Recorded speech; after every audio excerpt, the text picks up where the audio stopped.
कब डल जाएंगे क्लास? आज। तो आप एक एक करके उनको धीरे धीरे पढ़िएगा, और फिर भी कोई डाउट लगता है तो आप उससे पूछ लो, उसका समाधान अपन कर लेंगे, है ना। और आ जाएगा समझ में, कुछ नहीं पढ़ेंगे, दिमाग को समझा देना कि उलमी तो पढ़ रहे हैं, मतलब वर्णमाला पढ़ रहे हैं। और नहीं तो दिक्कत रहेगी तो एक आधे दिन संडे को क्लास रख लेंगे, जिसमें आपका जो भी डाउट वाली चीज़ें रहेंगी या वर्णमाला जो छूटी है अपनी यहाँ से, वो अपन वहाँ पे कवर कर लेंगे। और यहाँ से जो भी चीज़ें पढ़ाई जाएंगी वो ऐसी पढ़ाई जाएंगी कि आपको लेके ही चलेंगे, आपको समझ में आती चलेंगी, है ना। तो ऐसा नहीं सोचें कि जो हमारा छूट गया है वो कैसे कवर होगा, या हमें समझ में आएगा या नहीं आएगा। ये मैंने कल भी कहा था कि समझाने की जिम्मेदारी तो मेरी है, आप उससे बेफिक्र रहो। चलो पहले ये बताएं, कर दिया। पहले ये बताएं कि हम लोग कल क्या पढ़ रहे थे, मतलब कल से मतलब ये कि पिछली क्लास में क्या पढ़ रहे थे? व्यंजन। चलो पहले वर्तनी लिखते फिर आगे चलते हैं।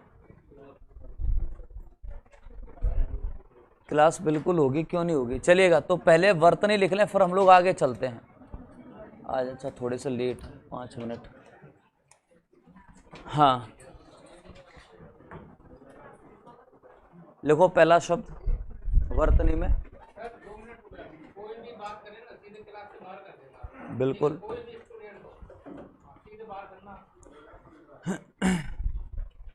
चलो तो ऐसा लगे कि अपने को जब बातें करने का मन हो तो बाहर करके और फिर वापस फिर आ जाओ, जब जब समस्या लगे। नहीं कोई बात ही नहीं। लिखो पहला शब्द।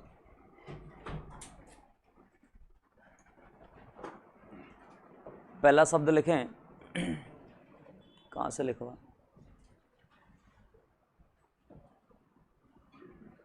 लिखो सहस्त्र दीपोद्यान। सहस्त्र दीपोद्यान। हाँ सहस्त्र दीपोद्यान। हाँ सहस्त्र, वैसे मेरा गला खराब है लेकिन कोशिश करूंगा सही बोलने की। सहस्त्र दीपोद्यान। सहस्त्र दीपोद्यान। सहस्त्र दीपोद्यान हो गया। अगला लिखेंगे, अगला लिख लो स्रोत। सोर्स वाला स्रोत। स्रोत सोर्स वाला स्रोत। अगला लिखेंगे, अगला लिखो आप अतिशयोक्ति, शायद लिखवा दिया था। अतिशयोक्ति लिख लो, कुछ ने नहीं लिखा होगा। अतिशयोक्ति अलंकार का नाम है। अतिशयोक्ति लिखना सीख लो क्योंकि अपने सिलेबस में है, ये वाली भाग पढ़ना है। अतिशयोक्ति। अगला लिखेंगे, लिखें योगी राज। उत्तर प्रदेश सरकार योगी राज। अगला लिखेंगे विद्यार्थी गण। विद्यार्थी गण। विद्यार्थी गण। अगला लिखेंगे छत्र छाया। छत्र छाया। छत्र छाया। अब तक के सभी सरल हैं। अगला लिखें व्यवसायिक। व्यवसायिक कमर्शियल कहते हैं जिसे आप लोग, व्यवसायिक। अगला लिखेंगे, लिखो बढ़िया शब्द है ऊंघना। नींद आने की पहले की स्थिति। ऊंघना। नींद आती है ना, उसके पहले की स्थिति ऐसे करके ब्रेक लगती है। पढ़ते समय ऐसा हुआ होगा, यानी कि अब नहीं पढ़ रहे, अब कल पढ़ेंगे। ऊंघना। अगला लिखो, अगला लिखेंगे साप्ताहिक। वीकली। साप्ताहिक। कितने हो गए? 9 हुए ना। एक और लिखो। चलो बढ़िया शब्द लिखो षोडशी। षोडशी। षोडशी। षोडशी। कौन सा सा बोला? ये भी षोडशी। आप तो 4 सौ लिख दो। षोडशी हो गए 10। ठीक है, 10 बार तो कैसे हुआ पता ही नहीं। षोडशी, सरल शब्द भी ध्यान आ जाएगा कि अच्छा ये वाला बोल रहे थे। हाँ पहला बताइए।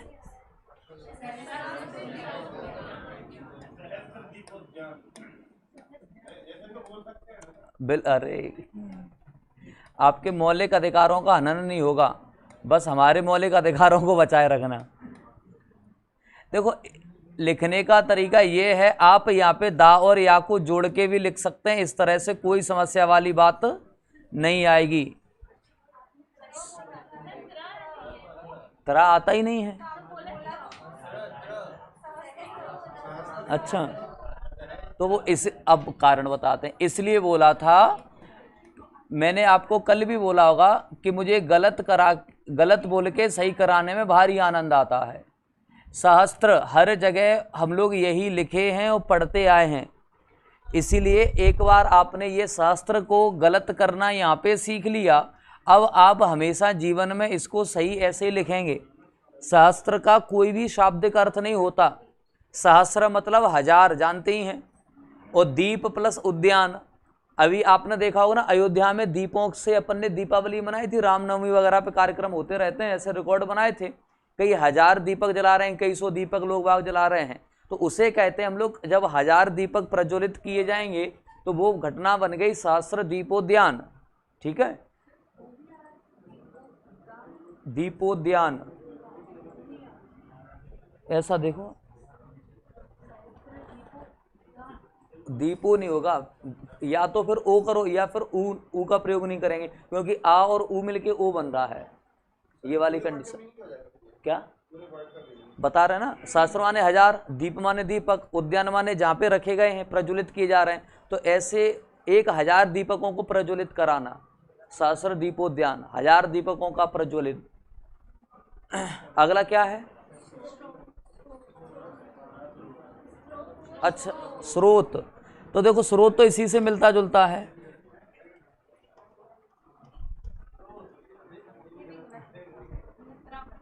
त्रा नहीं बनेगा, ये मैंने शायद आपको कल परसों बताया तो था, इसमें अपन ऐसे करके ऐसे इसका प्रयोग करते हैं। ये रा है, जरा समझना। वैसे तो हम लोग आपको वर्णमाला में जब अभी कुछ दिनों में, कल या परसों में पहुंच जाएंगे, जब आधा सा, जरा ध्यान से देखना, आधा सा और रा है, यहाँ देखना इस तरफ कुन्ने में आधा सा और रा है, जब इनको जोड़ेंगे ना तो अब यहाँ पे जरा समझना, ये रा है ना, तो इस रा के लिखने का तरीका ये होता है। अब आधा सा हम इसके पहले क्या कर देते हैं, जोड़ देते हैं, आधा सा यहाँ पे जोड़ दिया, ये सरा बन गया। तो हाँ, अब धीरे धीरे करके थोड़ा सा अपने को भ्रांति ये होने लगी, क्योंकि यहाँ पे ऐसे करके रा बना दिया। अब भ्रांति क्या होने लगी, ये त्रा का भाई लग रहा है, अपन ने कहा ना ऐसे नहीं लग रहा, इसको ढंग से पहले मूल रूप में लिखो तब लगेगा। तो वो धीरे धीरे करके समय अंतराल में हम यहाँ से और धीरे धीरे करके यहाँ तक आ गए हैं। ये प्रक्रिया गलत है, हाँ ये टाइपिंग मिस्टेक ही है, छपाई की दृष्टि से ही गलत है और कुछ नहीं है। अगला बताओ, ये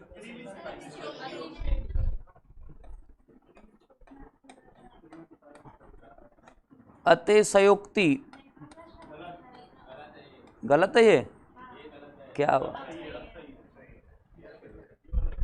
मतलब अपने पीछे भी गुरु भी बैठे। अगला क्या है, योगी राज। हाँ अब बताइएगा साहब, योगी राज क्यों किया? दीर्घ स्वर से हमने लघु स्वर, जब भी किसी संज्ञा या कोई भी शब्द है और उसके बाद में कलेक्टिव नाउन जैसी कोई चीज आ जाए, बहुत सारे लोगों को इंगित करता हुआ कोई शब्द हो, तो वहां पे हम दीर्घ स्वर को कैसा कर देते हैं, लघु कर देते हैं, छोटा कर देते हैं। योगी राज, जैसे अगला शब्द होगा विद्यार्थी गण, वही तो है। अब उसको भी कैसे लिखा जाएगा, विद्यार्थी गण।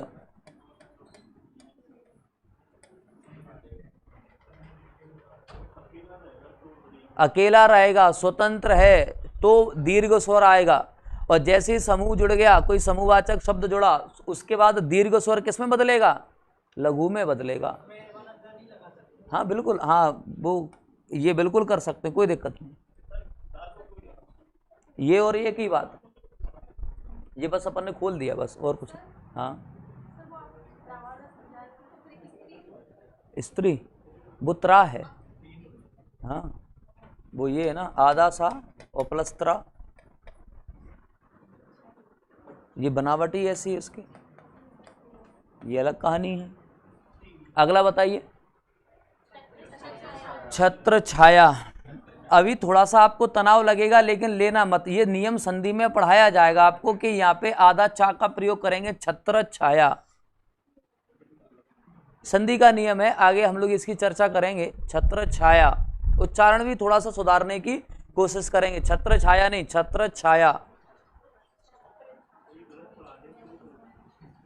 अरे हम तो उनके आसानमंद हैं, उनने सही नहीं पढ़ाया आपको, नहीं कहा रहा है फिर कोई मेरे पास।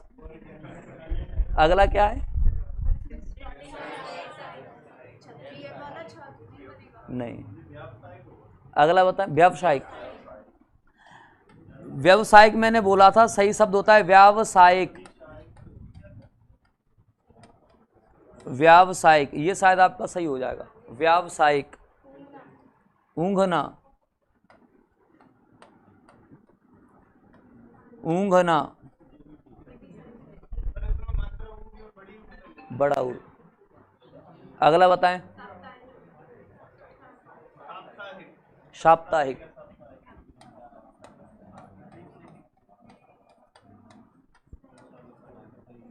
साप्ताहिक, ये भी सही है। षोडशी, हाँ कितना बढ़िया शब्द है।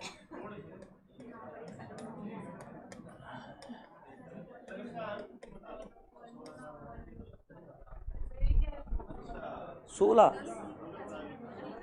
त्रयोदशी सुना है कभी?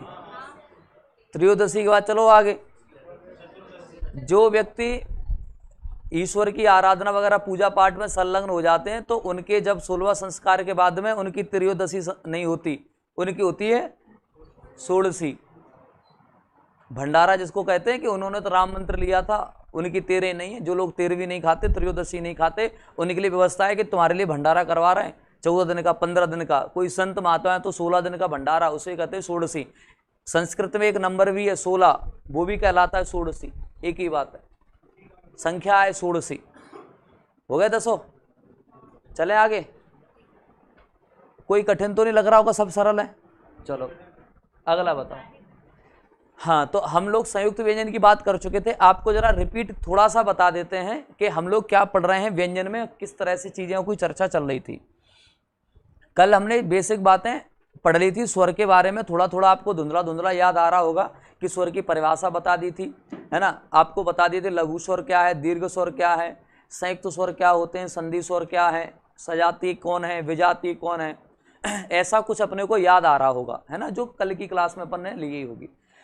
उसी से थोड़ा सा आगे चलते हैं तो आपको 1 मिनट में व्यंजन की परिभाषा बता देते हैं कि व्यंजन की क्या डेफिनेशन है। तो शायद मैंने आपको दोनों की परिभाषा एक साथ पढ़ाई हो या बताई हो कि जो परिभाषा स्वर की है वही बिल्कुल विपरीत परिभाषा बन जाती है किसकी, व्यंजन की। जैसे स्वर जो है वो स्वतंत्र रूप से उच्चारित होते हैं, व्यंजन नहीं हो सकते। कल आपको बताया होगा कि हम आ ध्वनि को कितने भी लंबे समय तक बोलें, अंत में आ ही ध्वनि पे खत्म होगी। ऐसा व्यंजन के साथ नहीं होता। हम का से शुरू करें, चा से, ला से, कोई भी व्यंजन शुरू करें, का उच्चारण शुरू करें तो उसका समापन आ ध्वनि पे ही होता है। बोल के भी देख सकते हैं आराम से घर जाके, ठीक है। तो आपको समझ में आएगा कि हर व्यंजन का अंत क्या है, स्वर है। तो दूसरी बात याद रखेंगे, व्यंजन के उच्चारण, व्यंजन में परिभाषा याद रखेंगे कि ये स्वतंत्र रूप से उच्चारित नहीं होते हैं। इनके उच्चारण में हमें स्वर की सहायता की आवश्यकता होती है, लिखने में भी और बोलने में भी, दोनों में। इनकी संख्या, व्यंजन की संख्या 33 होती है, प्रकार होते हैं 5। आप लोगों को जब ये वीडियोस मिल जाएंगे और आप जब पढ़ोगे तो वहाँ पे 5 नाम बताए जाएंगे। एक का नाम स्पर्शी बताया जाएगा, एक अंतस्थ व्यंजन बताया जाएगा, एक आपको ऊष्म या संघर्षी व्यंजन नाम आएगा, उसके बाद फिर आप द्विगुण व्यंजन पढ़ेंगे, और एक 5वें नंबर पे पढ़ते हैं संयुक्त व्यंजन। तो यहाँ पे आपको बेसिक बात बस बता देते, फिर आगे बढ़ते हैं। जैसे स्पर्शी व्यंजन जो होते हैं ये कौन कौन से होते हैं, तो आप बताएंगे का से लेकर के मा तक होते हैं, और इनकी संख्या साहब कितनी होती है, 25 होती है, ठीक है। दूसरी बात देखें, स्पर्शी के बाद आगे बढ़ते हैं, फिर अपन बात करेंगे अंतस्थ व्यंजन। अपनी बात होगी अंतस्थ व्यंजन, और ये कौन कौन होते हैं तो आप अभी याद रख लो, या रा ला वा, या रा ला वा, और इनकी संख्या पूछेगा तो 4। ऐसे हम याद रखेंगे ऊष्म या संघर्षी व्यंजन, ऊष्म या संघर्षी व्यंजन। और ये कौन कौन से होते हैं, तो अपना आंसर हो जाएगा, ये होते हैं शा, शा, सा और हा। ठीक है, इनकी भी संख्या कितनी हो जाएगी, 4। इसके बाद हम लोग पढ़ते हैं द्विगुण व्यंजन, इनके बाद पढ़ा जाएगा द्विगुण व्यंजन, और ये 2 होते हैं ड और ढ। इनको हालांकि क्या किया है, वर्तमान में हटा दिया है, वर्तमान की वर्णमाला में शामिल नहीं है, कल आपको बताया होगा। इन्हें हम उच्छिप्त व्यंजन कहते हैं, यानी कि अलग किया हुआ या फेंके हुए व्यंजन, उच्छिप्त व्यंजन। कौन से हैं, डा और ढा। दूसरी बात देखें, अगला जो इनका टाइप आता है, इनका नाम है संयुक्त व्यंजन, इनका नाम है संयुक्त व्यंजन। और संयुक्त व्यंजन में आप याद रखेंगे क्षत्रज्ञ, पहले तो ये 3 याद रखो, क्षत्रज्ञ। अब चौथा याद कर लो, जो अभी शामिल नहीं है, अपनी वर्णमाला में शामिल नहीं है, लेकिन है संयुक्त व्यंजन ही, वो है आपका स्र। ठीक है, अब जरा देखिएगा, यहाँ पे हमसे एक सवाल पूछता है कि ये जो संयुक्त व्यंजन है, संयुक्त का मतलब होता है, संयुक्त का मतलब होता है, क्या मतलब होता है कि जब 2 अलग अलग व्यंजन मिलकर के कोई नया व्यंजन बनाए। फिर से सुनना है, संयुक्त का मतलब क्या होता है। जैसे कल आप पढ़ रहे थे संयुक्त स्वर, ध्यान करो, कल आप लोग पढ़ रहे थे संयुक्त स्वर, और संयुक्त स्वर में बात कर रहे थे जैसे कौन कौन से स्वर, जैसे ए, आई, ओ और औ, ये संयुक्त स्वर होते हैं। ये जो बने थे, ये असमान स्वरों के मेल से बने थे, अलग अलग स्वरों के मेल से बने थे, ए, आई, ओ, औ। जैसे एक छोटी सी बात पूछे कोई कि बताइएगा ए कैसे बनती है, तो आपका जवाब ये होगा, ये अलग अलग स्वर हैं। ठीक है, ऐसे ही हम यहाँ पे देखेंगे कि अलग अलग व्यंजनों के मेल से क्या बनते हैं, संयुक्त व्यंजन बनते हैं। अब अलग अलग व्यंजन को अपन ने याद रखना है, तो आप याद रखेंगे ये जो बनता है वो का और शा, मूर्धन्य सा के मेल से बनता है। ठीक है, त्रा जो बनेगा वो आधा ता और रा के मेल से बनेगा। अब आपको एक बात और बताएं यहाँ पे, जैसे आपने शायद पुरानी किताबों में कभी पढ़ा हो, जैसे मैंने अभी बताया था, जैसे मैंने अभी थोड़ी देर पहले बताया था कि जब कोई आधा व्यंजन है, यहाँ बोर्ड पे देखना, जब कोई आधा व्यंजन है और उसके हाली बाद रा आए, तो रा के लिखने का जो तरीका होता है साहब, वो कुछ ऐसा हो जाता है, अभी बताया था। अब पुराने, अब जैसे ता है, अब आधा ता है, तो आधे ता के लिखने का तरीका ये होता है। शायद आपने पुरानी पुस्तकों में देखा हो त्रा इस तरह, क्या ध्यान आ रहा होगा कुछ, तो त्रा को पुराना जो तरीका था वो ऐसे ही लिखा जाता था, तो आपको समझ में आ रहा होगा, कुछ अंतर ही नहीं है, बस नजर का खेल है, अपने को पता चल गया अच्छा ऐसे लिखते हैं। लेकिन अब क्या है कि जब थोड़ा सा समय बदलता है ना, तो हर आदमी बदलाव चाहता है, स्वयं में भी, पढ़ाई में भी, अपनी व्यवस्थाओं में भी। तो अब इसका नया रूप ये बन गया है, क्लियर है बात। तो त्रा कैसे बना, तो आप बता दें, आधा ता और रा के मेल से क्या बन गया, त्रा बन गया। अब ये है ज्ञा, ये कैसे बना। अच्छा, आपने कभी बुजुर्गों का या ऐसे व्यक्ति जिनकी उम्र लगभग 50-60 से ऊपर है, यदि उनका आपने कभी उच्चारण सुना, वो लोग जिया पढ़ते थे, जिया, शायद सुना हो, नहीं सुना हो तो मैं बता रहा हूं कि बुजुर्ग यानी कि पुराने जमाने के लोग इसको जिया पढ़ा करते थे। तो जिया पढ़ा करते थे, तो आपको भी लग रहा होगा जिया में आधा जा आएगा पहले, और इस ध्वनि को क्या पढ़ते हैं, इया पढ़ते हैं। अब जरा दोनों को एक साथ मेल करके पढ़ें तो कैसे पढ़ा जाएगा, जिया पढ़ेंगे। तो पुराने जमाने के लोग इसको जिया सही पढ़ते थे, लेकिन हमने क्या किया, थोड़ा सा सुधार, हम सुधार में विश्वास रखते हैं। हम कुछ काम करें या ना करें, लेकिन लोगों के काम में सुधार का विश्वास रखते हैं। भाई साहब तैयारी कर रहे हो, हाँ बहुत सही कर रहे हो, लेकिन ऐसे नहीं, ऐसे करो। खुद ने चाहे भले कुछ नहीं किया होगा, लेकिन हम स्वयं में इतने ज्ञानी आदमी हैं कि तुमको समझा दें, मतलब सामने वाले को अपन समझा सकते हैं कि ऐसे नहीं, इस काम को ऐसे करो, सफलता जरूर मिलेगी। अरे पहले तुम्हें खुद कितनी बार मिल चुकी है, ये तो देखो। ठीक है, अब अगली बात देखें, तो अब इसका उच्चारण तो पुराना है, लेकिन हम लोग तो जिया नहीं पढ़ते, अपन क्या पढ़ रहे हैं, ज्ञा। अपना यदि उच्चारण यदि ध्यान से देखें, थोड़ा सा स्लो मोशन में सुने, ज्ञा कैसे आएगा, गा प्लस इया, अपन लोगों का उच्चारण ये है। लेकिन हम आंसर करेंगे कि ये कौन कौन से व्यंजनों से मिलकर के बना है, तो अपना आंसर आधा जा और इया के साथ ही जाएंगे, जिया। ठीक है, अब अपना उच्चारण तो यही है, ठीक है। हाँ, ज्ञानी नहीं पढ़ा जाएगा, लेकिन वो ज्ञानी ही रहेगा। अगली बात देखो, तो अब देखो इनको और भी सरल कर लेंगे अभी 1 मिनट में, तो आपको इतनी बात समझ में आएगी। अब देखो स्रा, स्रा जो है, स्रा में भी समझना बड़ा अच्छा लॉजिक है। ये कैसे बनेगा, तालब्य शाह और प्लस रा। अब जरा यहाँ पे देखना, इसको यदि अपन हटा दें, अभी ये अपना कोई काम का नहीं है। अब जरा यहाँ से देखें कि अपने पास ये है आधा सा, तो आधे सा का साइन समझ लो भाई साहब कैसे लगाना होता है। आधे सा का साइन जो है हमेशा कुछ इस तरह का होगा, और आधे सा के बाद पूरा रा आ रहा है, तो पूरे रा का तो साइन आपको बहुत अच्छे से पता है, बोलो पता है कि नहीं? बनेगी संरचना, यही तो है स्रा। तो अब क्या है, आधा सा और रा मिलके क्या बनाते हैं? स्रा बनाते हैं। बस इतनी सी बात याद रखना है। इनको हम, इन दोनों को, यहां से इन दोनों को मूल व्यंजन में नहीं गिनते हैं, क्योंकि व्यंजन की संख्या कितनी होती है? 33। अब जरा जोड़ लेते हैं। आपकी मैंने भारी तारीफें सुनी है कि मैथ बड़ा शानदार है आप सबका, जैसे 25 और 4 और फिर और 2 और फिर 4 कितने? चलो 39 होते हैं। और अब हमसे कभी एग्जाम में लिखना, अभी व्यंजन से लेके कोई प्रश्न आए तो हमें व्यंजन की संख्या कितनी बतानी होगी? 33। लेकिन यहाँ पे तो कितने हो गए? 39 हो रहे हैं, 39 हो रहे हैं। लेकिन याद रखेंगे उसमें ये वाले शामिल नहीं होंगे और ये शामिल नहीं होंगे। तो 4 और 2 6 हो गए कम, यानी कि जब जैसे अपन 6 कम कर देंगे तो इतनी बचेंगे 33। तो 33 व्यंजन अपने पास हैं हिसाब किताब में, उनको ही याद रखना है। जैसे कल बताया होगा कि हम लोग सामान्य व्यवहार में 11 स्वर और 33 व्यंजन का प्रयोग सबसे ज्यादा करते हैं, ठीक है? तो वही 44 की व्यवस्था याद रखना है। अब जरा देखो यहां से एक बात और समझो, एक और लॉजिक समझते हैं कि हिंदी और इंग्लिश कितनी मतलब आपस में मिली जुली व्यवस्था है। आप इसको लिखेंगे और इसको लिखेंगे, बना क्या नहीं बना? बन गया। आप लिखेंगे टी, आप लिखेंगे आर ए, तो ये बनेगा भाई साहब कि नहीं? अब देखेंगे इसको, अरे जब बंद ही नहीं होता है तब से आज ध्यान से बंद कर देंगे इसको। चलो देखो अगली बात देखते हैं। अब ये क्या बन जाएगा? जी वाई ए बनता है। इसको थोड़ा सा आप इसके हिसाब से याद रख लेंगे, ठीक है? अब देखो स्रा, तो एस एच और आर ए, तो इस वाले से क्या बन जाएगा? स्रा। 2017 में पटवारी का एग्जाम हुआ था, आप लोगों को शायद जानकारी होगी, उसके बाद से फिलहाल नहीं हुआ। 2017 में पटवारी में जो सवाल पूछे गए थे, वैकल्पिक प्रश्न कैसे पूछे गए थे, जरा आप बताएंगे कि पूछ रहा है किन व्यंजनों के योग से बना है?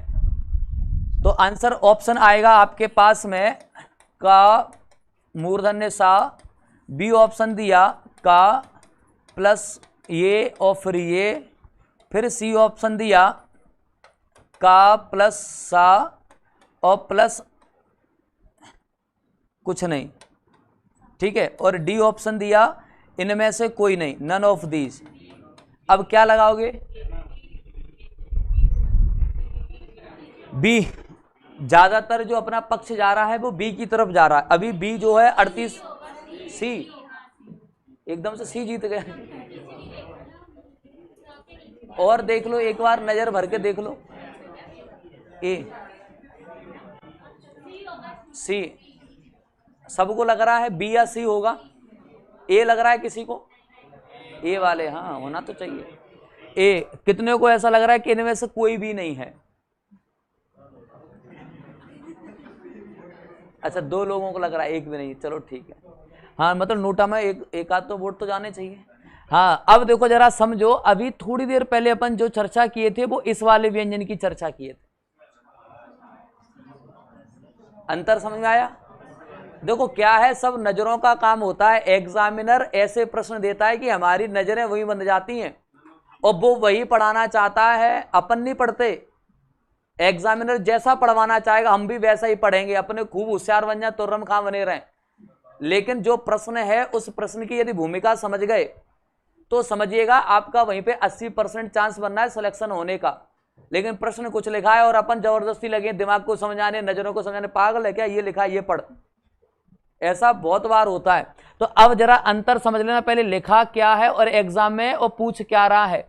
इसमें स्वर का प्रयोग किया है, मैंने शायद बताया होगा कि जब भी कभी किसी व्यंजन के साथ में यदि हलंत का प्रयोग है, माने स्वर का अभाव है। किसका अभाव है? स्वर का अभाव है। तो इसमें स्वर का अभाव है कि नहीं है? नहीं है। इनमें स्वर का अभाव है, इसमें है। हलंत इसी बात के लिए लगाया जाता है, जैसे अभी वर्तनी में शायद आपने ध्यान दिया होगा, मैंने कई जगह व्यंजन जो है खोल खोल के यानी कि तोड़ तोड़ के लिखे होंगे, कहाँ गए?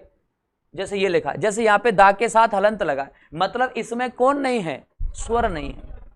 ठीक है, अपन ने यहाँ कहीं और लिखा होगा, जैसे ये लिखा है, यहाँ पे कौन नहीं है, स्वर नहीं है। तो इस बात का मतलब ये है कि जहां स्वर का अभाव होता है वहां पर हमारा आंसर स्वर के अभाव में ही जाएगा।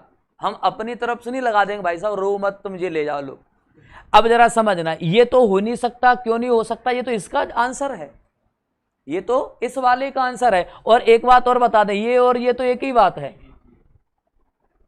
ये तो एक ही चीज, अपन ने बस इसमें से क्या किया, स्वर को अलग कर दिया है। अब यहां पे स्वर नहीं है और इसके साथ अगला स्वर नहीं है, तो आंसर क्या बन जाएगा, इसमें सी बन जाएगा।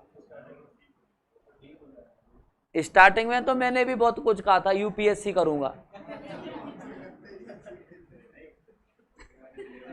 और वहां पे कहने के बाद में रुके रहना, टिके रहना, ये बड़ी बात है। आपने जो कुछ कहा बस वहीं रुक जाओ।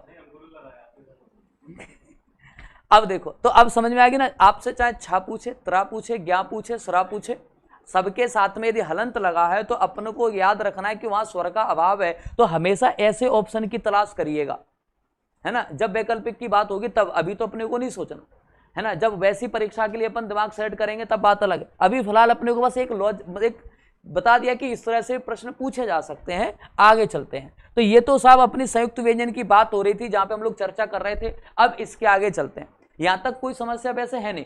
तो याद रखो कि स्पर्शी व्यंजन कौन होते हैं, का से मा तक होते हैं, ठीक है।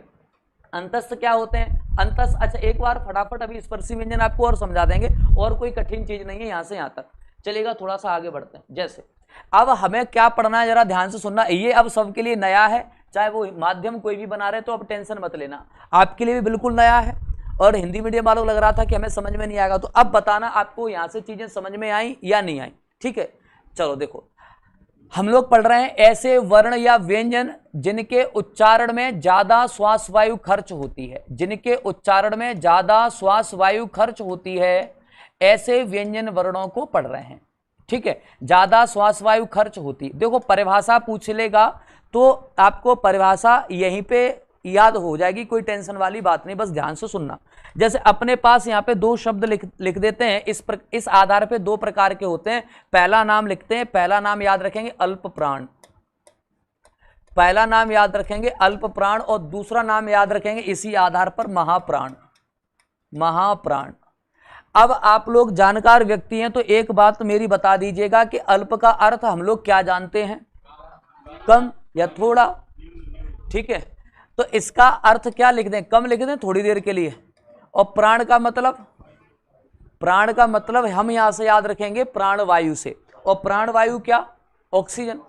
मतलब ये हुआ कि जिन व्यंजनों का हम अब उच्चारण करने वाले हैं उनके उच्चारण में हमारी कितनी प्राणवायु खर्च होगी एक वर्ण के उच्चारण में, माने कितनी हम श्वास वायु खर्च करने वाले हैं, अभी देखेंगे। तो परिभाषा क्या कह रही है, इस प्राण को अपन लिख देते हैं श्वास वायु, श्वास वायु।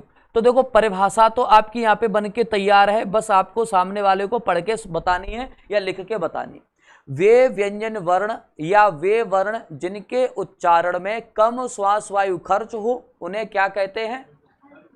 अब इसी के विपरीत कर देंगे तो क्या बन जाएगा, महा का अर्थ हम जानते हैं क्या होता है, अधिक या ज्यादा।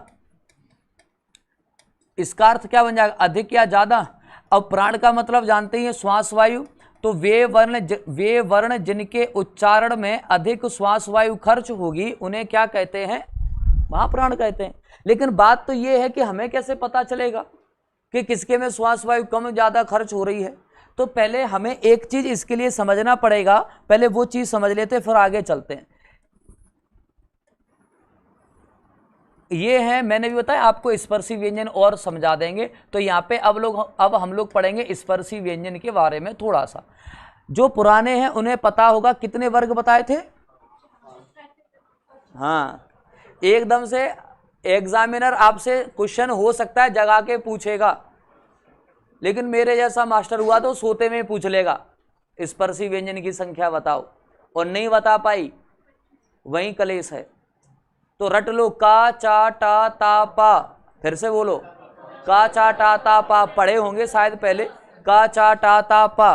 तो आप बताएंगे यहाँ पे जो वर्ग का नाम है, यहाँ लिख देते हैं, का वर्ग, चा वर्ग, टा, ता और पा, ये वर्ग याद रख लो, काम आएंगे। और संधि में तो भाई साहब डायरेक्ट ही काम आएंगे, यहाँ पे तो आएंगे ही आएंगे, संधि इनके बिना अधूरी है, ये बात समझ लेना।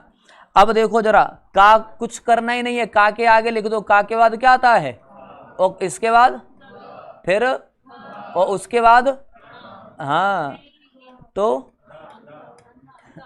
अंगा। अभी तक हम लोग पढ़ते आए होंगे अड़ा खाली है भाई साहब, तमाम सरकारें आई चली गई, विकास इतना हुआ ये सब भर गए, अब कोई खाली नहीं है, सब भरे हैं। अंगा है ये, चा, छा, जा, झा, इया, बहुत बढ़िया, टा, ठा, डा, ढा, ड़ा, ये है वो जिसको अपन तीनों को एक जैसा कह देते हैं, वो ये है।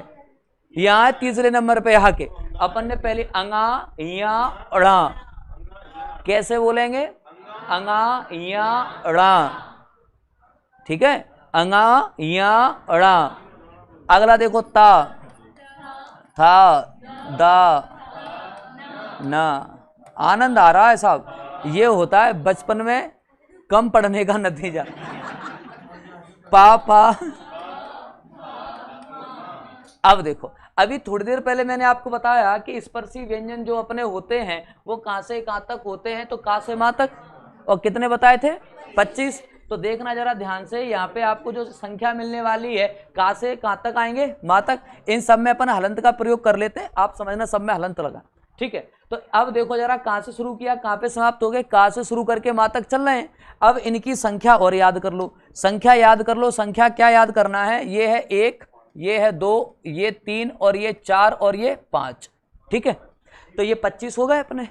अब देखो, आपसे स्पर्शी व्यंजन पूछेगा तो अब आपको दिक्कत नहीं आना चाहिए। स्पर्शी व्यंजन में 5 वर्ग, का, चा, टा, ता, पा, और का से लेके मां तक होते हैं, संख्या 25 होती, बात खत्म, ठीक है। अब देखो अगली बात, आगे की बात देखो, बात यह है कि अल्प प्राण कौन से, महाप्राण कौन से, ये बताने थे, ना कि स्पर्शी व्यंजन, लेकिन इनके बिना नहीं समझ में आ पाएंगे। तो अब देखो, आपका काम शुरू होता है, मेरा काम अब लगभग खत्म है, तो मैं तो इधर बैठा जा रहा हूं, आराम से अपन काम शुरू करते हैं। आपको परिभाषा याद है, समझ में आ गई कि नहीं आई परिभाषा? हाँ,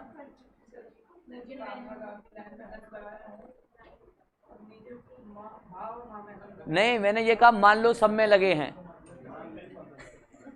मैं लगा देता हूं, कहो तो वो क्या है, मैं थोड़ा सा अपनी मेहनत बचा रहा हूं ना।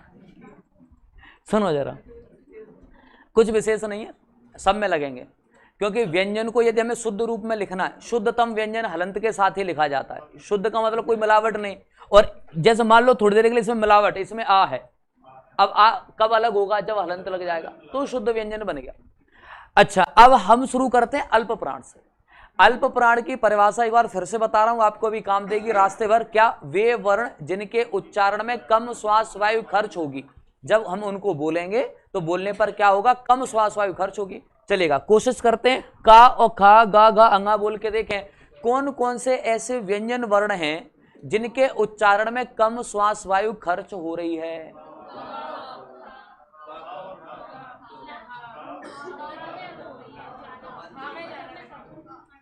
ऐसे तो मुझे समझ में नहीं आता, बोल के देखो समझ में आएगा।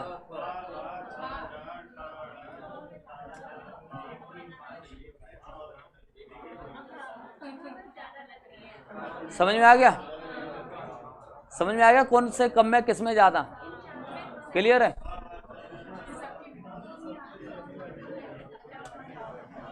तो अब बता दोगे अल्प प्राण क्या है और महाप्राण क्या है, क्लियर है ना? आप लोगों का वैसे तारीफ तो खूब करनी चाहिए, तारीफ में कमी नहीं रखना चाहिए, मीटर जोरदार है, हाल बता दिया। मुझे आज तक समझ में नहीं आया कौन से में कम कौन से में ज्यादा, लेकिन यह है कि यदि हम इसको ध्यान से बोलते हैं, यदि थोड़ा सा सावधानी से बोला जाए तो अपन ये बिल्कुल अंदाज लगा सकते हैं कि कौन से व्यंजन के उच्चारण में कम श्वास वायु खर्च होगी, किसके में ज्यादा होगी। जैसे क और वही ख, जैसे आप ख बोले और थोड़ा सा ध्यान दें, अपने ही मुख पे हल्का या हल्की हवा का झोंका आता है और ये आभास होना चाहिए। बोल के देखो, क और ख, लगा कुछ?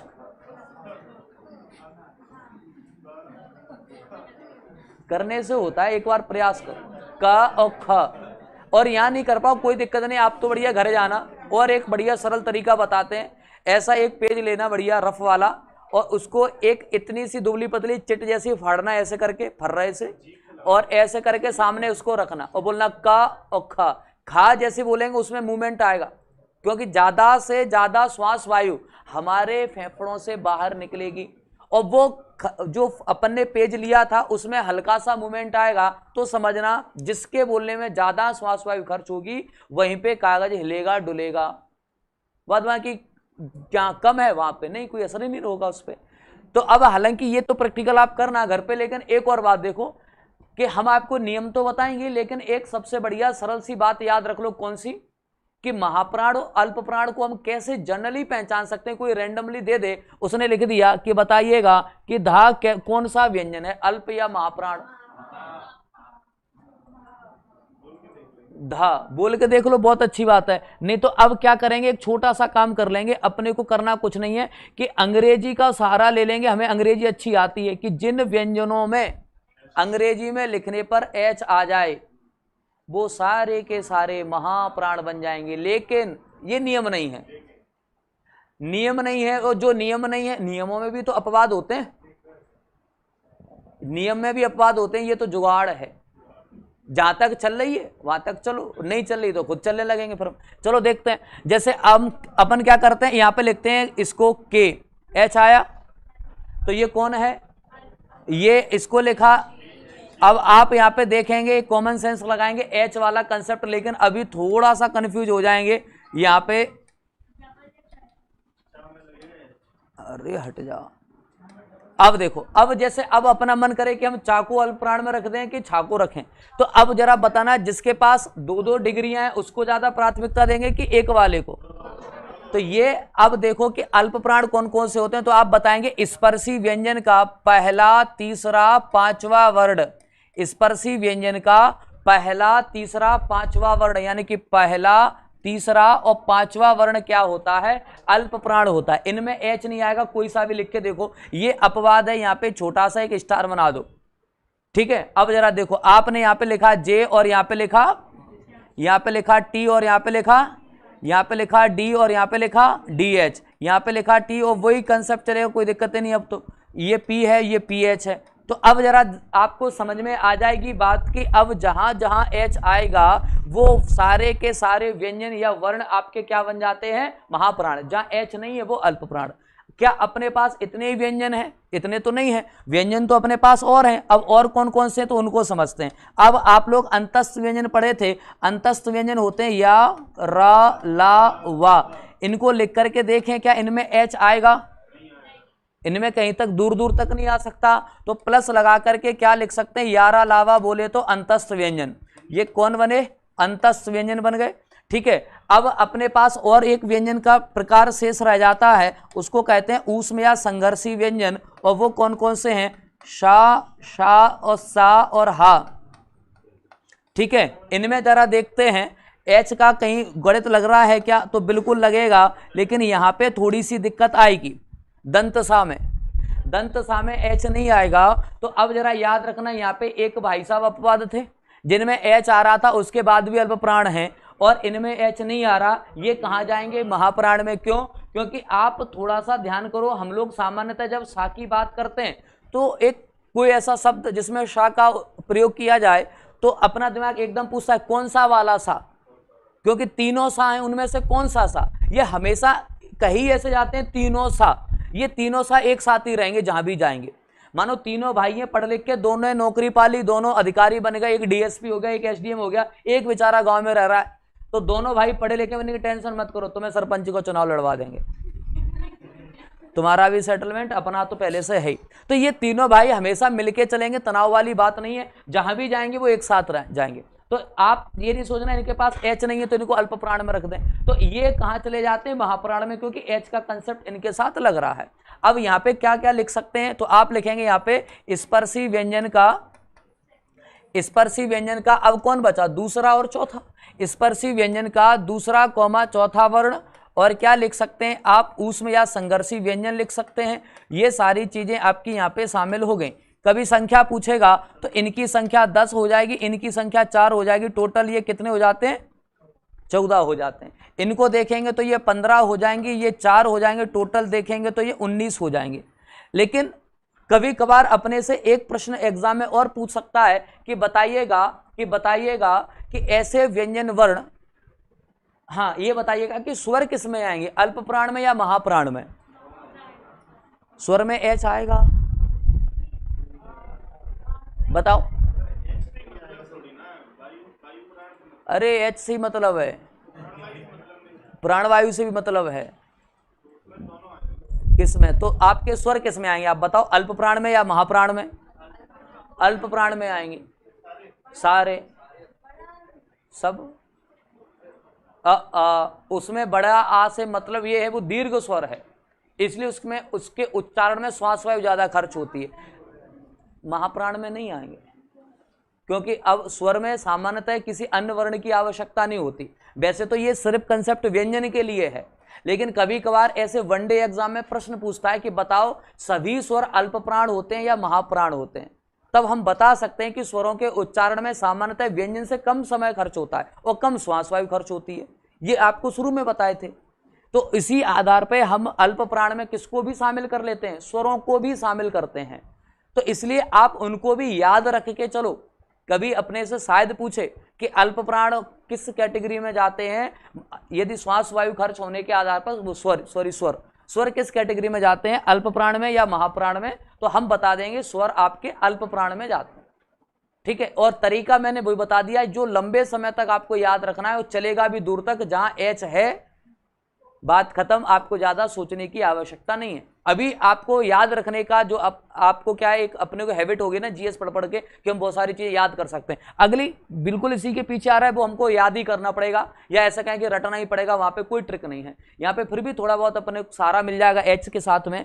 ठीक है, तो अब पूछेगा अल्प प्राण कौन कौन से व्यंजन वर्ण होते हैं, बता देंगे। स्पर्शी व्यंजन का पहला तीसरा पांचवा वर्ण, स्पर्शी व्यंजन का पहला तीसरा पांचवा वर्ण कौन होता है, अल्प प्राण। इनके अलावा और कौन से व्यंजन होते हैं, या अलावा मतलब अंतस्थ व्यंजन। और पूछेगा महाप्राण कौन होते हैं, स्पर्शी व्यंजन का दूसरा और चौथा वर्ण कौन बन जाता है, महाप्राण। और इसके साथ आपके ऊष्म या संघर्षी व्यंजन भी शामिल हैं, मतलब सा, शा, सा और ह, ये भी हम यहां से याद रख सकते हैं। अब इनके बाद अगला प्रकार कौन सा आ रहा है, उनकी बात करते हैं। पहले एक बात बताओ, ये सारी चीजें समझ में आ गई, थोड़ी बहुत क्यों नहीं आई, क्लियर है सबको। ठीक है, ऐसा नहीं हो कि साहब घर जाके फिर भूल जाओ। ठीक है, भूल जाओ तो अपने पास सुविधा बढ़िया है कि तकनीकी के साथ चल रहे हैं, घर पे जाके वीडियो फिर देख लो, जब जब भूलो तब तब देखते रहो। ठीक है, चलेगा, आगे देखते हैं। जैसे अब इनके बाद कौन सा प्रकार है, इनके बाद पढ़ेंगे हम लोग। अभी तो बात कर रहे थे श्वास वायु खर्च होने के आधार पर, अब बात करेंगे ऐसे व्यंजन वर्ण जिनके उच्चारण में हमारी स्वर तंत्रियों में कंपन होगा, माने वाइब्रेशन, जिसको हिंदी में कहते हैं झंकृत होना। झंकार सुनी हो शायद कभी, झंझनाहट सुनी हो, सब सुना है अपन ने। तो बस वही ऐसी ही वाइब्रेशन, ऐसा ही वाइब्रेशन या कंपन कुछ व्यंजन वर्णों के बोलने में होता है, कुछ व्यंजन वर्णों के बोलने में नहीं होता। तो इस आधार पर, यानी कि जब हमारी स्वर तंत्रियों में क्या हो, झंकृत हो या स्वर तंत्रियों में कंपन हो, इस आधार पर हमने इनको दो भागों में बांटा है। तो यहां पे लिखें स्वर तंत्रियों में कंपन, या आप कह सकते हैं झंकृत होना। ठीक है, अरे गलत लिखा है, हाँ स्वर ऐसे नहीं लिखेंगे। अब देखो, इस आधार पे इनको कितने भाग में बांटेंगे, दो भाग में बांटेंगे। जैसे पहला टाइप देखते हैं, पहला नाम देखते हैं क्या है। तो पहला नाम आप बताएंगे, इसका नाम घोष वर्ण, इसी को कहते हैं सघोष। घोष भी कह सकते हैं, सघोष भी कह सकते हैं वर्ण। और दूसरा नाम है अघोष वर्ण। हमें सबसे पहले एक छोटे से शब्द का अर्थ समझना है, और वो छोटा सा शब्द ये है कि घोष का क्या अर्थ होता है। तो घोष का याद रख लो, घर्षण। ठीक है, अब जरा सुनो पहले डेफिनेशन, फिर आगे की बात करते हैं। घोष लिखा है, सघोष लिखा है, दोनों का वैसे अर्थ लगभग एक ही है, कोई अंतर नहीं है। घोष का मतलब घर्षण और सघोष का मतलब घर्षण सहित। सा का मतलब क्या होता है? सहित या साथ में। तो इसमें आप ऐसे याद रखो कि वे व्यंजन वर्ण जिनके उच्चारण में हमारी स्वर तंत्रिकाओं में हल्का सा कंपन हो। आपको बोलने में लगेगा गले में हल्का सा झंझनाट, वाइब्रेशन जैसा। या वे वर्ण जिनके उच्चारण में हमारी स्वर तंत्रियों में क्या होता हो? कंपन या झंकृत होती हो, उनको क्या कहते हैं? सघोष वर्ण कहते हैं। और जिनके उच्चारण में हमारी स्वर तंत्रियों में किसी प्रकार का कंपन या किसी प्रकार का झंझनाट नहीं होता, झंकृत नहीं होती, उनको क्या कहते हैं? अघोष वर्ण कहते हैं। ठीक है, तो ये तो इनकी डेफिनेशन आप याद रख सकते हैं कि वे वर्ण जिनके उच्चारण में स्वर तंत्रियों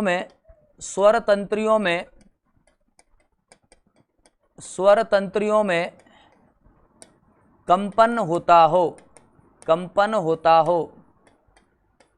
ठीक है, अब जरा यहां पे वापस आ जाते हैं, जरा देखिएगा, यही व्यंजन अपने पास फिर से रहने वाले हैं, यहीं से अलग अलग करके समझेंगे। अब जरा यहां से आप ये देख के बताइएगा कि क ख ग घ क वर्ग के पांचों व्यंजन को जरा पढ़ के देखें धीरे धीरे, और थोड़ा सा ऐसा जानने की कोशिश करें या ध्यान दें कि कौन से व्यंजन में हल्का सा कंपन होता है या नहीं होता। क, ख, ग, घ, अंगा। का से देखना शुरू करें और थोड़ा सा देखें, गले में हल्का सा भारीपन भी आ सकता है। कहां से शुरू हो रहा है? कौन से वर्ण में लग रहा है? ग से। अच्छा, पहले बताओ का में लग रहा है कि नहीं? का बोले और गले पे थोड़ा सा ध्यान दें। का और डायरेक्ट बोल के देखें घ। का और घ में अंतर समझने की कोशिश करें। का और घ गले में हल्का सा वाइब्रेशन जैसा होगा, लग रहा है। वो इसलिए ये अंतर ये इसलिए बताया डायरेक्ट का से घा पे इसलिए आया कि पहले हम वो अंतर तो समझ लें कि अंतर कौन सा वाला होगा, हमें पता ही नहीं चल रहा। तो एक छोटा सा पहले अंतर समझ में आ गया, अच्छा ये वाला होगा, तो अब आपका दिमाग बिल्कुल अब प्रॉपर सजग रहेगा। अब देखते हैं क, उसके बाद ख, ग। तो आप देखेंगे कि यहां से इस लाइन से आगे अपन जैसे जैसे बढ़ते चलेंगे आपके गले में वाइब्रेशन कंपन जारी रहेगा। का ख में कंपन ना के बराबर होता है, लेकिन इन तीनों वर्णों में यानी कि तीसरा, चौथा और पांचवा वर्ण जो है, इनमें बेहतर तरीके से कंपन होगा। क, ख, ग, घ। यहां से ही आपको ऐसा लगेगा कि हाँ कुछ तो है। खा में हल्का सा, लेकिन वो उतना ज्यादा, हाँ यहां से प्रॉपर आपको देखने को मिलेगा। कहां से? ग, घ, अंगा से। और यहां से ऐसा नहीं कि यहां से लेकर के ये पूरी लाइन यहां तक। अब जैसे हम लोग यहाँ पे बात कर रहे थे ना, क्या बात कर रहे थे कि यहाँ पे आपका 1 3 5 है, यहाँ पे दूसरा चौथा है। इसी तरह से आप यहाँ से याद रखेंगे कि जब अपन अपने से पूछेगा कि बताइएगा कि आपके इस पर अघोष या सघोष वर्ण कौन कौन से होते हैं, तो अब जरा आप देखेंगे सघोष वर्ण होते हैं आपके स्पर्शी व्यंजन के वर्ग के या स्पर्शी व्यंजन के वर्ग का तीसरा, चौथा और पांचवा वर्ण। तीसरा, चौथा और पांचवा वर्ण क्या बन जाता है? तो अपना आंसर हो जाएगा ये सघोष वर्ण कहलाते हैं। क्या सघोष वर्ण यही है, इनके अलावा और नहीं हो सकते? तो अब देखेंगे कि थोड़ा सा पीछे फिर आते हैं और इन व्यंजनों को पढ़ते हैं। इनको जरा पढ़िएगा, य, र, ल, व, य। तो ये चारों के चारों आ जाएंगे। रा को तो वैसे मैंने एक अलग नाम ही दिया था, प्रकंपित व्यंजन कहते हैं रा को। जो अभी नहीं पढ़ पाए हैं, आप आगे चल के पढ़ेंगे, वो समझ लें। रा को क्या कहते हैं? प्रकंपित व्यंजन कहते हैं, क्योंकि रा को जब बोलते हैं तो जीव की टोन में कंपन होता है, वाइब्रेशन होता है। किसी का नाम तो नहीं है रा से? अच्छा एक तो है ही, और कौन है? अच्छा अपन भी है, और रा से अपन आगे कोई नहीं है। अब सोचो रा बोलने में जीव कांपती महाराज, ऐसे याद रख लो कि रा के उच्चारण में जीव में कंपन वाइब्रेशन होता है। तो ये तो सारे के सारे आ जाएंगे। तो हम यहाँ पे क्या लिख देंगे? अंतस्थ व्यंजन मतलब या, र, ल, व। लिख देंगे क्या नहीं लिख देंगे, या रा ला वा। लेकिन अब थोड़ा सा पीछे आओ और इनको जरा पढ़ें, शा शा सा ह। इनमें देखो कि ये कहां जाएंगे अब,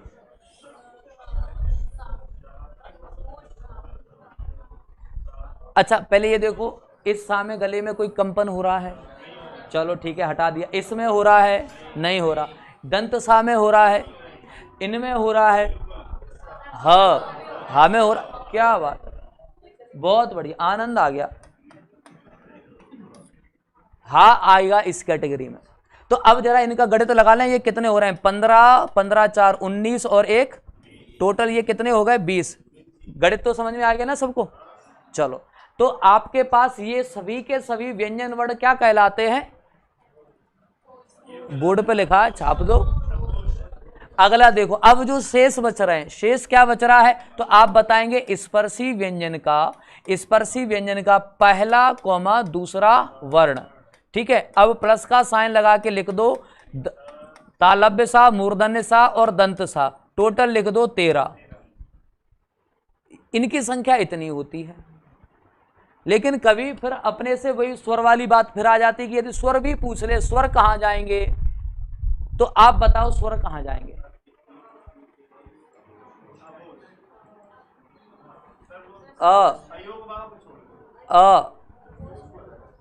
सगोश में जाएगा, बोल के देखो, आ ई। तो आपके जितने भी स्वर हैं यहां लिख देते हैं, सभी स्वर अल्प प्राण और सघोष होते हैं। सभी स्वर कौन होते हैं, अल्प प्राण और सघोष होते हैं। ये छोटी सी बात स्वर में याद रख लो एक साथ, तो कंफ्यूज नहीं होंगे कि बार बार कहां इनको रखना है। तो सभी स्वर कौन होते हैं, अल्प प्राण होते हैं और सघोष होते हैं। अब जरा एक बार इनको फटाफट से अपन दोहरा लेते हैं, क्या क्या चीजों की बात कर रहे थे। तो ये तो ठीक है, आपने इनके नाम वगैरह याद रख लिए, स्पर्शी व्यंजन कहां से कहां तक होते हैं समझ लिया। यहां से शुरुआत करते हैं अपन, तो जो मूल विषय आज की शुरुआत हुई थी, अल्प प्राण महाप्राण क्या है। हम डेफिनेशन तो याद रखेंगे, क्योंकि हो सकता है कि डेफिनेशन की से रिलेटेड कोई प्रश्न बन जाए। तो अपन ने परिभाषा याद रखी, वे व्यंजन वर्ण जिनके उच्चारण में कम श्वास वायु खर्च होगी वो कौन कौन बन जाते हैं, और जहां श्वास वायु ज्यादा खर्च होती है महाप्राण बन जाते हैं। स्पर्शी व्यंजन का कौन कौन सा, 1 3 5, पहला तीसरा पांचवा वर्ण क्या कहलाता है। ठीक है, यदि कोई ऐसी परीक्षा देता है, जैसे कोई वैकल्पिक है या अपने कोई उसने लिख के दे दिया, पहचानिएगा निम्न में से कौन अल्प प्राण है कौन महाप्राण है, तो आपके लिए बढ़िया कंसेप्ट है एच वाला, विकल्प के साथ परीक्षा होती है तो ठीक है। नहीं तो याद रखो 1 3 5। और एक तरीका बताएं, जैसे हिंदी वर्णमाला की शुरुआत कहां से होती है और गणित की शुरुआत कहां से होती है, 1 से। तो आ का कंसेप्ट ज्यादातर 1 के साथ जोड़ा जाएगा, जैसे अल्प प्राण 1 3 5। ठीक है, इधर आओ, कहां है अघोष, बुलाओ तो, अघोष आए तो 1 2। तो अघोष मतलब अघोष दे चाहे अल्प प्राण दे, इनमें नंबर जो पहला आएगा वो 1 ही आएगा। अब वो बाद में आपको याद रखना है 1 3 5 आ रहा है कि 1 2 आ रहा है। ठीक है, ये अपने को याद रखना है। अब इनमें क्या याद रखना है, वे वर्ण जिनके उच्चारण में हमारी स्वर तंत्रियों में कंपन या स्वर तंत्रियों में क्या होता हो, झंकृत होती हो, उनको क्या कहते हैं, कौन कौन से होते हैं। तो स्पर्शी व्यंजन का तीसरा चौथा पांचवा वर्ण, यारा लावा मतलब अंतस्थ व्यंजन और हा। देखो दोस्ती टूट गई भाई साहब की, लेकिन इनकी फिर भी नहीं टूटी। ये अगले में साथ साथ थे, चारों एक साथ थे कि नहीं थे, लेकिन इस बार टूटे। लेकिन ये तीनों मैंने क्या कहा, ये कभी अलग नहीं हो सकते, ये पढ़े लिखे व्यक्ति हैं। तो आप याद रखेंगे सघोष वर्ण कौन कौन से होते हैं, इतनी बात अपने को याद रखना है। ठीक है, कल अपन इसके आगे की चर्चा को आगे बढ़ाएंगे। तब तक के लिए नमस्कार, धन्यवाद, जय हिंद।